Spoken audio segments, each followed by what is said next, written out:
جاتا داغ فرقت طیبہ داغ فرقت طیبہ قلب مضمحل جاتا داغ فرقت طیبہ داغ فرقت طیبہ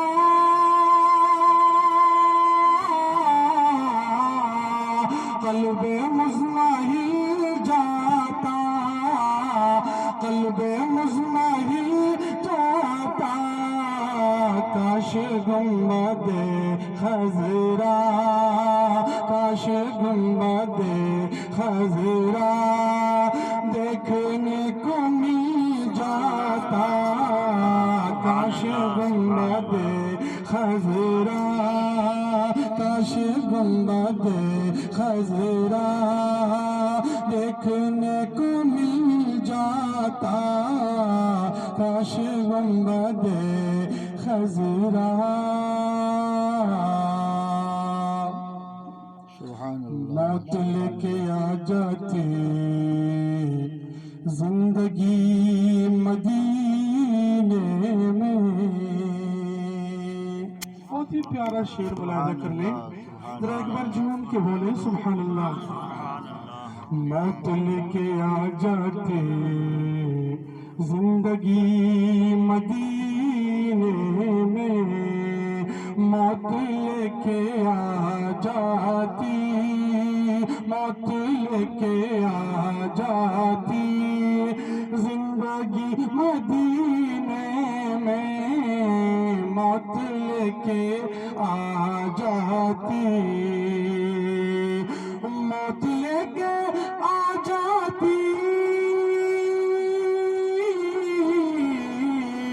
زندگی مدینے میں زندگی مدینے میں موت سے گلے مل کر موت سے گلے مل کر زندگی سے مل جاتا موت سے گلے مل کر زندگی سے مل جاتا داغ فرقت طیبہ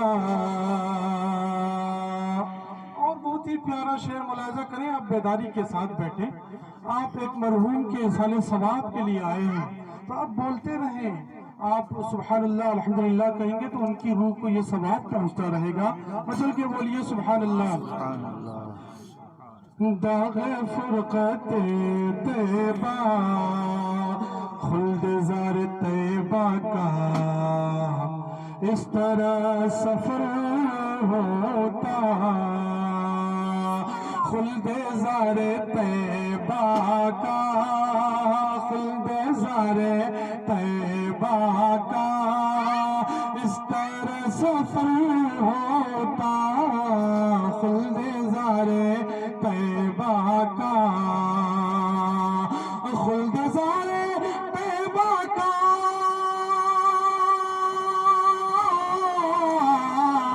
اس طرح سفر ہوتا اس طرح سفر ہوتا پیچھے پیچھے پیچھے پیچھے میں جاتا پیچھے پیچھے میں جاتا آگے آگے دل جاتا پیچھے پیچھے میں جاتا نعرہ رسالت مسلک اعلی حضرت نعرہ تکبیر نعرہ رسالت پیچھے پیچھے میں جاتا پیچھے پیچھے میں جاتا آگے آگے دل جاتا کاش گنبد خضرا دیکھنے کو مل جاتا کاش گنبد خضرا آخری شعر ملاحظہ کر لیں ذرا ایک بار ثواب کی نیت سے بولیں سبحان اللہ کاش میں پہنچ جاتا ان کے آستان پانے پر کاش میں پہنچ جاتا، کاش میں پہنچ جاتا ان کے آستانے پر، کاش میں پہنچ جاتا، کاش میں پہنچ جاتا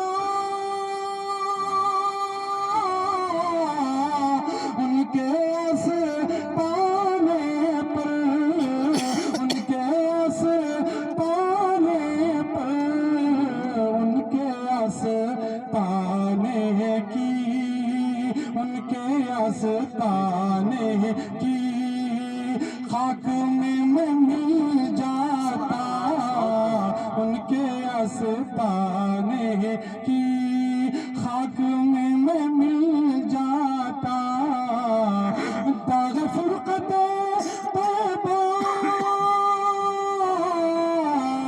قلب مزمحی جاتا، قلب مزمحی جاتا، کاش گنبد خضرا، کاش گنبد خضرا دیکھنے کو مل جاتا، کاش گنبد خضرا۔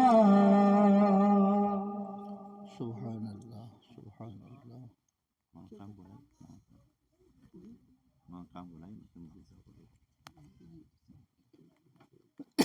میں گزارش کرتا ہوں مولانا قیام صاحب سے تشریف لائیں اور بارگاہ رسالت میں نعتیہ کلام پیش کریں۔ دیار کی روح رواں مفتی محمود صاحب خصوصی خطابت سے جلوہ افروز ہیں، اب ان سے آپ تقریر سماعت فرمائیں گے۔ آئیے ان کا ویلکم نعرہ تکبیر و رسالت کی گونج میں کر لیا جائے۔ نعرہ تکبیر، نعرہ تکبیر، نعرہ رسالت، جشن عید میلاد النبی، نعرہ تکبیر، نعرہ رسالت۔ مقرر عظیم آتا ہے، جان لطف امیم آتا ہے، اہل محفل کو شادماں کرنے کے لیے فکر و فن کا شمیم آتا ہے۔ حضرت سے گزارش ہے۔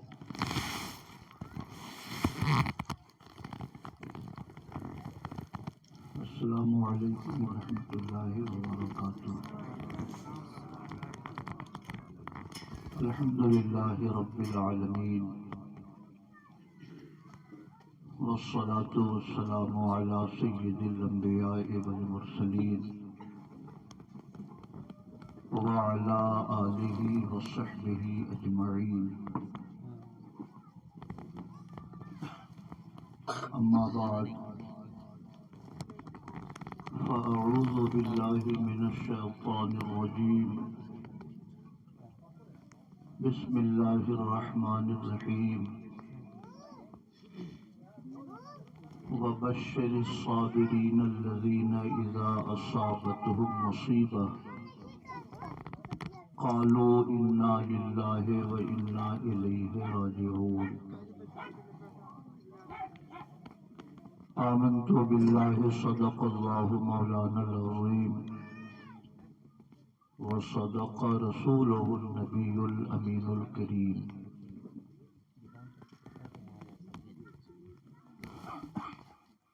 انتہائی احترام و عقیدت کے ساتھ اپنے آقا کے دربار گہربار میں درود و سلام کی نظر پیش کیجیے۔ اللہم صلی علی سیدنا و مولانا محمد معدن الجود والکرم، وعلی آلہ وصحبہ وبارک وسلم، صلاۃ و سلاما علیک یا رسول اللہ۔ رفیقان گرامی، آج کی یہ مجلس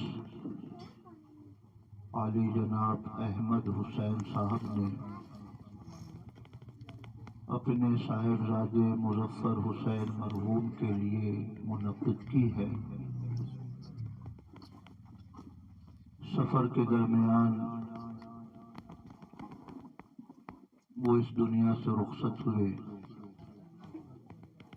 کئی دنوں تک یہ بھی معلوم نہ ہو سکا کہ وہ کہاں ہیں، کس حال میں ہیں۔